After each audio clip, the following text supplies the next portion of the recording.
क्या होगा अगर कुछ लोग एक अजीब आइलैंड खोज लें जहां समय खुद नहीं चलता। इस आइलैंड पर कुछ अनोखा होता है। जो कोई भी वहां कदम रखता है उसकी उम्र बढ़ना बंद हो जाती है। सेकंड, मिनट, साल, इन सब का कोई मतलब नहीं रह जाता। बाहर की दुनिया के लिए समय नॉर्मल चलता रहता है, लेकिन इस आइलैंड पर फंसे लोगों के लिए ये बस रुक जाता है। लेकिन इस चमत्कार के पीछे एक गहरा और खतरनाक राज छिपा है, कुछ ऐसा जो आज तक किसी ने नहीं खोजा। इस आइलैंड का असली राज क्या है, चलिए शुरू से जानते हैं। कहानी एंजेला नाम की एक औरत से शुरू होती है जो एक सिंगल मदर है और अपने पति की मौत के बाद अपनी जिंदगी को फिर से ठीक करने की कोशिश कर रही है। वह अपने 3 बच्चों को पालने के लिए अपने घर से एक छोटा सा रेस्टोरेंट चलाती थी। उसकी बेटी वेंडी और जुड़वां बच्चे डगलस और जेम्स। उसके रेस्टोरेंट के पास एक रेलवे ट्रैक था और बच्चे अक्सर घंटों ट्रेनों को गुजरते हुए देखते रहते थे। हाल ही में एंजेला का बिजनेस अच्छा चल रहा था। एक दिन उसने थॉमस नाम के एक लड़के के लिए बर्थडे पार्टी रखी जो 7 साल का होने वाला था। रेस्टोरेंट में हंसी और शोर मच गया, लेकिन सेलिब्रेशन के दौरान कुछ दूसरे बच्चों ने थॉमस का मजाक उड़ाना शुरू कर दिया। परेशान और बेइज्जत होकर वह चुपचाप चला गया, जबकि बाकी सबका ध्यान भटक रहा था। रेस्टोरेंट के बाहर ट्रेन की पटरी धूप में चमक रही थी। गुस्से में थॉमस एक ट्रेन पर चढ़ गया। उसे सिर्फ खिड़की के पास खड़ी छोटी वेंडी ने देखा था। समय बीतता गया। उस दिन से 6 लंबे साल बीत गए, लेकिन वेंडी जो कुछ भी देख रही थी उसे कभी नहीं भूल सकी। थॉमस कभी नहीं मिला। पूरे शहर ने उसे ढूंढा, पुलिस, पड़ोसियों, यहाँ तक कि आसपास के गांवों ने भी, लेकिन ऐसा लग रहा था जैसे वह दुनिया से गायब हो गया हो। दीवारों पर अभी भी पोस्टर लगे थे जिनमें उसे गायब हुए 7 साल के लड़के के तौर पर बताया गया था। अब तक वह 13 साल का हो जाना चाहिए था और थॉमस अकेला नहीं था। इतने सालों में उसी शहर के कई और लोग बिना किसी निशान के गायब हो गए थे। कोई सुराग नहीं, कोई गवाह नहीं, कोई जवाब नहीं। वेंडी अब 9 साल की थी। वह और उसके 2 भाई रेस्टोरेंट में अपनी माँ की मदद करने लगे थे। 4 लोगों का यह छोटा सा परिवार मिलकर एक सादी लेकिन खुशहाल जिंदगी जी रहा था। एक शांत शाम जब वे डिनर के बाद बैठे थे, एंजेला अपने बच्चों को अपने अतीत के बारे में बताने लगी। उनके पैदा होने से पहले उसे अकेले नए शहरों और कस्बों में घूमना बहुत पसंद था। वह बहादुर, जिज्ञासु और हमेशा एडवेंचर की तलाश में रहती थी। लेकिन शादी के बाद जिंदगी बदल गई। फिर उसके 3 बच्चों के जन्म और पति की अचानक मौत के बाद घर की सारी जिम्मेदारियां उसके कंधों पर आ गईं। एंजेला धीरे से मुस्कुराई और कहा कि उसे कोई अफसोस नहीं है। उसे अपने बच्चों के लिए कड़ी मेहनत करने पर गर्व था। लेकिन वेंडी उसकी आंखों में थकान देख सकती थी। उसे एहसास हुआ कि उसकी माँ के पास अब अपने लिए समय नहीं है, घूमने, आराम करने या सपने देखने का समय नहीं। उस रात छोटी वेंडी के मन में एक नया विचार आया। एक बार जब लोग बड़े हो जाते हैं तो वे जिम्मेदारियों में फंस जाते हैं, इसलिए सपनों को तब तक जीना चाहिए। अगले दिन स्कूल के बाद वेंडी और उसके भाई एक शांत नदी के पास मछली पकड़ रहे थे, लेकिन वेंडी के विचार भटकते रहे। अचानक वह एक गुजरती हुई ट्रेन का पीछा करते हुए भागने लगी। उसने उसे पकड़ने की कोशिश की, लेकिन वह बहुत तेज थी और पटरी पर गायब हो गई। उसकी माँ की बातें उसके मन में गूंज रही थीं। जब तुम बड़े हो जाते हो तो तुम्हारे पास बाहर जाने का भी टाइम नहीं होता। इस एक ख्याल ने वेंडी को बेचैन कर दिया। उस रात जब सब सो रहे थे, वेंडी खिड़की से बाहर देखती हुई जागती रही। वह दुनिया देखना चाहती थी, बड़ों के रूटीन से बचना चाहती थी। अचानक उसे अपने घर के पास से गुजरती हुई ट्रेन की हल्की गड़गड़ाहट सुनाई दी। उसने बाहर देखा और कुछ अजीब देखा। उसकी उम्र का एक लड़का चलती ट्रेन के ऊपर खुशी से खेल रहा था। उसकी आंखों में उत्सुकता जाग उठी। वेंडी चुपचाप घर से निकली और ट्रैक की तरफ दौड़ी, ये देखने के लिए कि लड़का कौन है और कहां जा रहा है। तभी उसके भाई जेम्स और डगलस जाग गए और उसके पीछे पीछे चले गए। कुछ देर बाद वे तीनों एक साथ ट्रेन में चढ़ गए। लड़के ने अपना परिचय पीटर के रूप में दिया। वह खुशमिजाज, रहस्यमयी था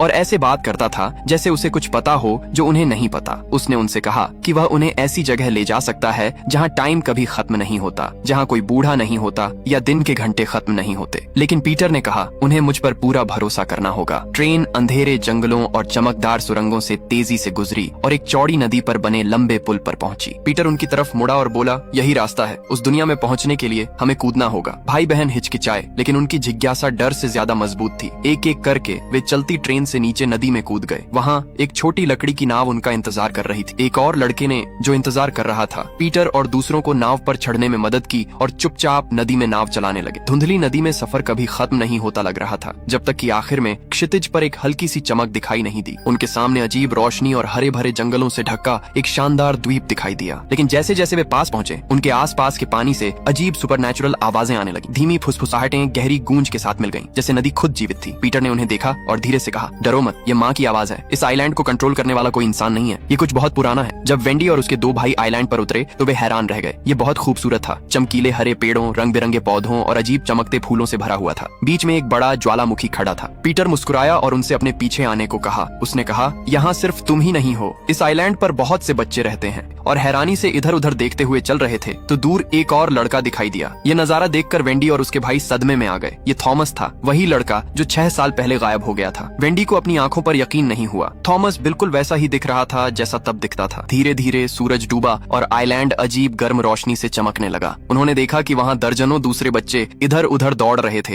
हंस रहे थे, खेल रहे थे, पेड़ों पर चढ़ रहे थे, तैर रहे थे और झोपड़ियां बना रहे थे। वेंडी और उसके भाइयों ने कुछ दिन वहीं रुकने का फैसला किया। उन्होंने सोचा कि वे घूम फिर सकते हैं और फिर अपनी माँ के ज्यादा परेशान होने से पहले घर लौट सकते हैं। अगली सुबह वेंडी लहरों की आवाज से जागी और उसने पीटर को किनारे के पास चुपचाप खड़ा देखा, जो समुद्र को देख रहा था। उत्सुक होकर वह उसके पास गई। जब उसने उसे देखा तो पीटर ने धीरे से कहा, अब समय आ गया है कि तुम इस आइलैंड के बारे में सच जान लो। वह उसे उथले पानी में ले गया और साथ में वे पानी की सतह के नीचे गोता लगाने लगे। वेंडी ने वहाँ जो देखा उससे उसका दिल तेजी से धड़कने लगा। एक अजीब चमकता हुआ जीव पानी के नीचे शान से चल रहा था। उसका शरीर रोशनी से चमक रहा था जैसे लिक्विड ग्लास और उसका आकार बदलता रहता था। कभी कभी यह जेलीफिश जैसा दिखता था, कभी कभी शुद्ध ऊर्जा जैसा। पीटर ने समझाया, यह जीव पृथ्वी से नहीं है, ये बहुत पहले आसमान से गिरे एक उल्का पिंड के अंदर यहाँ आया था। तब से ये यहाँ रह रहा है और इस द्वीप को अपना घर बना लिया है। उसने वेंडी को बताया कि यह जीव सिर्फ एक एलियन नहीं था, ये दूसरे डायमेंशन से आया था। देखो, पीटर ने कहा, हम इंसान 3 डायमेंशन में रहते हैं, लंबाई, चौड़ाई और ऊंचाई, लेकिन यह जीव चौथे डायमेंशन से आता है, जो खुद समय का डायमेंशन है। इस वजह से एलियन समय को उतनी ही आसानी से देख और कंट्रोल कर सकता था जितनी आसानी से इंसान स्पेस को देखते हैं। थॉमस और बाकी लोग किडनैप नहीं हुए थे या खोए नहीं थे। वे किसी तरह इस जगह पर पहुंच गए थे जहां समय रुक जाता है। उनमें से हर कोई अलग अलग सालों से आया था, शायद अलग अलग सदियों से भी। फिर पीटर ने कुछ और भी चौंकाने वाली बात बताई। मैं पहली बार यहाँ 19वीं सदी में आया था, उसने धीरे से कहा। तब से मैं कभी बूढ़ा नहीं हुआ, मैं 100 साल से ज्यादा समय से इसी उम्र का हूँ। उसने वेंडी को गंभीरता से देखा। लेकिन एक नियम है, समय तुम्हारे लिए तभी तक नहीं चलेगा जब तक माँ, वह जीव, उसे इजाजत देगी। तुम्हें उस पर पूरा भरोसा करना होगा। अगर तुम्हारा भरोसा एक पल के लिए भी टूटता है तो समय तुम्हें पकड़ लेता है, और जब ऐसा होता है तो तुम्हारी उम्र धीरे धीरे नहीं बल्कि एक साथ कुछ ही सेकंड में बढ़ जाती है। दिन बीतते गए और वेंडी और उसके भाई को धीरे धीरे उस रहस्यमयी आइलैंड पर जिंदगी की आदत हो गई। यह शांतिपूर्ण था, लगभग जादुई। कोई जल्दी नहीं थी, कोई खतरा नहीं, किसी बात की चिंता करने की जरूरत नहीं। खाना और पानी अपने आप आ जाते थे। उस एलियन से मिले तोहफे, जिसे वे सब माँ कहते थे। एक रात डगलस ने वेंडी से कहा, हमें वापस क्यों जाना चाहिए? हम यहाँ हमेशा रह सकते हैं, हम कभी बूढ़े नहीं होंगे। लेकिन वेंडी नहीं मानी। उसे अब भी याद था कि उसकी असली माँ घर पर इंतजार कर रही थी। जब वेंडी पत्तों से बनी एक छोटी सी झोपड़ी में सो रही थी तो उसे सरसराहट की आवाज सुनाई दी। उसने आंखें खोली और एक साया देखा। एक बूढ़ा आदमी उनका खाना चुरा रहा था। चौंक कर उसने उसे आवाज दी, लेकिन वह आदमी मुड़ा और जंगल में भाग गया। वेंडी धुंधले पेड़ों के बीच से उसका पीछा करती रही जब तक कि वह आइलैंड के एक अजीब हिस्से में नहीं पहुंच गई, जिसे उसने पहले कभी नहीं देखा था। जब उसने अगली सुबह पीटर को उस बूढ़े आदमी के बारे में बताया तो उसका चेहरा बदल गया। वह असहज लग रहा था। वह आदमी, पीटर ने धीरे से कहा, वह भी कभी हमारी तरह एक लड़का था, लेकिन उसने माँ पर से भरोसा खो दिया था। और जब ऐसा होता है तो समय एकदम से पीछे चला जाता है। वह कुछ ही घंटों में बूढ़ा हो गया। वेंडी हैरान थी, लेकिन पीटर अब इस बारे में बात नहीं करना चाहता था। उसका ध्यान भटकाने के लिए उसने उन्हें समुद्र में जाने का सुझाव दिया। उस दिन बाद में वेंडी, जेम्स, डगलस और पीटर एक छोटी नाव लेकर साफ शांत समुद्र में चले गए। पानी, सूरज की रोशनी लिक्विड गोल्ड की तरह रिफ्लेक्ट हो रही थी और कुछ देर के लिए सब कुछ फिर से शांत लग रहा था। बच्चे हंसे, पानी में छपाके मारे और नाव के चारों ओर तैरने लगे। लेकिन अचानक वेंडी और जेम्स ने कुछ नोटिस किया। डगलस पानी के ऊपर नहीं आ रहा था। उन्होंने इंतजार किया, आवाज लगाई और फिर उसे ढूंढने के लिए पानी में कूद गए। मिनट बीते, फिर घंटे। पानी गहरा और ठंडा होता गया। दूसरे बच्चे मदद के लिए आए, बार बार गोते लगाते रहे, लेकिन डगलस कहीं नहीं मिला। सूरज डूबने तक सबको सच पता चल गया। डगलस जा चुका था। जेम्स टूट गया था। डगलस सिर्फ उसका भाई नहीं था,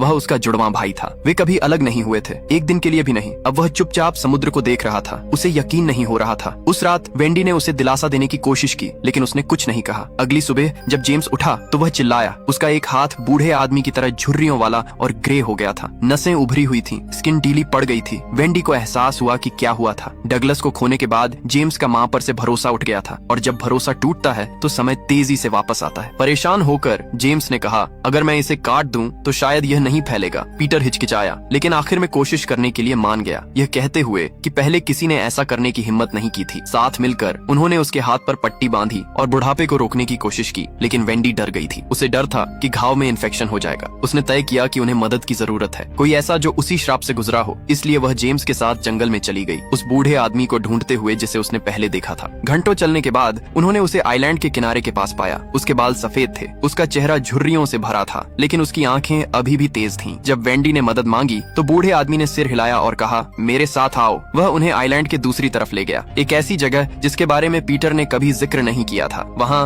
वेंडी ने दर्जनों दूसरे लोगों को देखा, बूढ़े, कमजोर और शांत, जो लकड़ी और पत्तों से बनी कच्ची कच्ची झोपड़ियों में रह रहे थे। ये वो लोग थे जिनका माँ पर से भरोसा उठ गया था। वे जल्दी बूढ़े हो गए, बच्चों की जन्नत भूल गए। वेंडी ने देखा कि यह जगह कितनी अलग थी। यहाँ कोई जादू नहीं था, पेड़ों से कोई फल नहीं गिरता था या झोपड़ियों के पास साफ पानी नहीं मिलता था। यहाँ के लोगों को अपना खाना मछली से मिलता था और वे खुद ही जिंदा रहते थे। माँ को उनकी कोई परवाह नहीं थी। आइलैंड के दूसरी तरफ रहने वाले बुजुर्गों ने वेंडी को एक चौंकाने वाला राज बताया। उनका मानना था कि अगर वे उस एलियन जीव को जो समुद्र में गहराई में रहता है ढूंढ कर मार दें तो सब कुछ नॉर्मल हो जाएगा, समय फिर से चलने लगेगा और हर कोई अपने खोए हुए साल वापस पालेगा। वे चुपके से उस जीव को पकड़ने और खत्म करने की प्लानिंग कर रहे थे। इस बीच उन्होंने जेम्स के हाथ का इलाज किया, खून बहना रोकने के लिए उसे कसकर लपेटा। लेकिन तब तक वेंडी और जेम्स दोनों सच समझ चुके थे। वह आइलैंड जो कभी जन्नत जैसा लगता था असल में उससे कहीं ज्यादा अंधेरा था। जो जादुई लग रहा था वह सिर्फ एक भ्रम था। अपने जुड़वां भाई को खोने के बाद गुस्से और दुख में डूबा हुआ जेम्स बुजुर्गों के साथ काम करने लगा। वह बदला लेना चाहता था। उसने कहा, अगर हम उस चीज को मार दें तो हम आखिरकार घर जा सकते हैं। जल्द ही उसने एक प्लान बनाया। उसने सबको बताया, माँ सिर्फ उन्हीं के लिए आती है जो उस पर भरोसा करते हैं, यानी बच्चों के लिए। अगर हम उन बच्चों को ले गए तो उसके पास बाहर आने के अलावा कोई चारा नहीं होगा। वेंडी बहुत डर गई थी। उसने जेम्स को रोकने की कोशिश की, उससे ऐसा न करने की गुजारिश की, लेकिन उसका दिल नफरत और दर्द से भर गया था। उसने डगलस की मौत के लिए एलियन को जिम्मेदार ठहराया और कोई भी चीज उसका मन नहीं बदल सकती थी। उसने इसे खत्म करने का पक्का इरादा कर लिया था, भले ही इसका मतलब सब कुछ खत्म करना हो। इसलिए बड़ों के साथ जेम्स एक ग्रुप को आइलैंड के दूसरी तरफ ले गया जहाँ छोटे बच्चे रहते थे ताकि उन्हें पकड़ सके। वेंडी को एहसास हुआ कि क्या होने वाला है। वह दूसरों को चेतावनी देने के लिए आगे दौड़ी। वह उन्हें छिपने के लिए चिल्लाई, लेकिन बहुत देर हो चुकी थी। जब तक वह बच्चों के कैंप में पहुंची तब तक बड़े लोग आ चुके थे। अफरा तफरी मच गई, रोना, चीखना और दौड़ते हुए पैरों की आवाजें आने लगीं। जब यह सब खत्म हुआ तो बड़े सभी बच्चों को ले जा चुके थे। सिर्फ पीटर ही चट्टानों के पीछे छिपकर भागने में कामयाब रहा। जब वेंडी को वह मिला तो वे पास की एक पहाड़ी पर चढ़ गए और बीच पर नीचे देखने लगे। वहाँ से वे देख सकते थे कि बड़े बुजुर्ग और जेम्स पकड़े गए बच्चों को समुद्र के किनारे इकट्ठा कर रहे हैं और उन्हें जबरदस्ती नावों पर चढ़ा रहे हैं। उनका प्लान साफ था, बच्चों को चारे की तरह इस्तेमाल करना ताकि एलियन माँ उन्हें बचाने के लिए आ जाए। जैसे ही वेंडी देख रही थी उसकी नजर पानी के पास खड़े एक लंबे आदमी पर पड़ी जो एक तेज मेटल हुक को मोड़कर आकार दे रहा था। वह धीरे धीरे हिल रहा था। उम्र के कारण उसका शरीर कांप रहा था। जब वह मुड़ा तो वेंडी हांफने लगी। उसका एक हाथ नहीं था, वह उसका भाई जेम्स था। वह बहुत जल्दी बूढ़ा हो गया था। उसके बाल अब सफेद हो गए थे। उसके चेहरे पर गहरी झुर्रियां थीं। इस बीच जेम्स के कहने पर सभी बड़े लोग पकड़े गए बच्चों को एक बड़ी नाव में लादकर उसे खुले समुद्र में धकेलने लगे। उन्हें लगा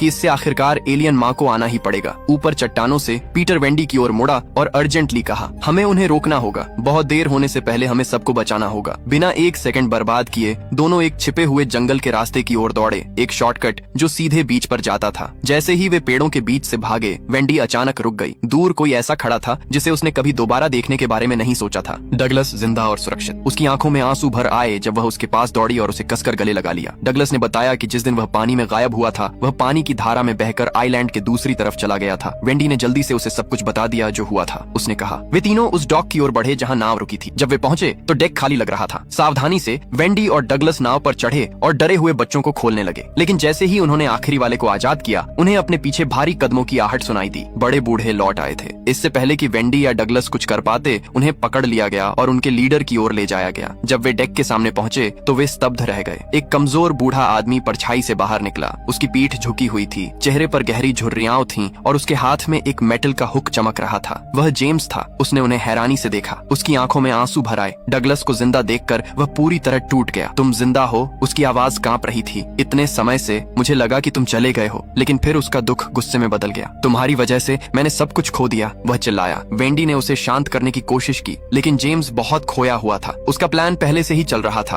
और बाहर लहरों के नीचे कुछ बहुत बड़ा हिल रहा था। हवा में एक अजीब वाइब्रेशन भर गया। नाव के आसपास का पानी चमकने लगा और समुद्र में एक गहरी अलौकिक गुनगुनाहट गूंजने लगी। सब लोग आवाज की तरफ मुड़े। एलियन माँ गहराई से निकल रही थी। बड़ों ने हमला करने के लिए अपने हथियार पकड़ ली। बच्चे चिल्लाए और विनती की, माँ को चोट मत पहुंचाओ। अगर तुमने माँ को मार दिया तो हम बूढ़े हो जाएंगे, समय लौट आएगा। कई बहादुर बच्चे चमकते पानी में कूद गए, उस जीव को बचाने की कोशिश कर रहे थे जिसे वे अपना रखवाला समझ रहे थे। और फिर जैसे ही एलियन का चमकता हुआ रूप नाव के पास आया, बहुत देर हो चुकी थी। जेम्स के प्लान के मुताबिक बड़े लोग आखिरकार समुद्र में फैले एक बड़े जाल में एलियन को फंसाने में कामयाब हो गए। फंसने के बाद जेम्स ऊपरी डेक पर चढ़ गया और उस पर तेज भालों और मेटल के हुक से हमला करना शुरू कर दिया, जिससे पानी पर तेज लहरें उठने लगी। एक जोरदार लड़ाई के बाद एलियन, जिसे मां कहा जाता था, बुरी तरह घायल हो गई और चमकते पानी के नीचे डूब गई। एक पल के लिए सबने खुशी मनाई। जेम्स को लगा कि आखिरकार वह जीत गया है, लेकिन फिर उन्हें एहसास हुआ कि कुछ बहुत गलत है। कोई भी बड़ा जवान नहीं हो रहा था। उनकी झुर्रियां बनी हुई थीं। जो साल वे पहले ही खो चुके थे वे हमेशा के लिए चले गए थे। यह दर्दनाक रूप से साफ हो गया। एलियन को मारने से उनकी जवानी वापस नहीं आई थी। इससे वे बस फिर से इंसान बन गए थे। अब से आइलैंड पर हर कोई आम इंसानों की तरह बूढ़ा होगा, लेकिन बड़ों के लिए, खासकर जेम्स के लिए बहुत देर हो चुकी थी। उसका शरीर कमजोर और कमजोर था और वह जानता था कि उसके पास बस कुछ ही साल बचे हैं। दिल टूटा हुआ वेंडी पीटर और छोटे बच्चों की ओर मुड़ी। उसने धीरे से कहा, अब यहाँ रहने का कोई कारण नहीं है। सभी को अपने परिवार के पास घर लौटना होगा। ये जगह हमें हमेशा के लिए रखने के लिए नहीं बनी थी। जाने से पहले जेम्स ने वेंडी और डगलस को अपने पास बुलाया। उसकी आवाज कांप रही थी जब उसने कहा, मैं नहीं चाहता कि हमारी माँ मुझे इस तरह देखे। उसे बताओ कि मैं चला गया हूँ। उसे बताओ कि मैं वापस नहीं आ सकता। उसने अपने जुड़वां भाई डगलस को देखा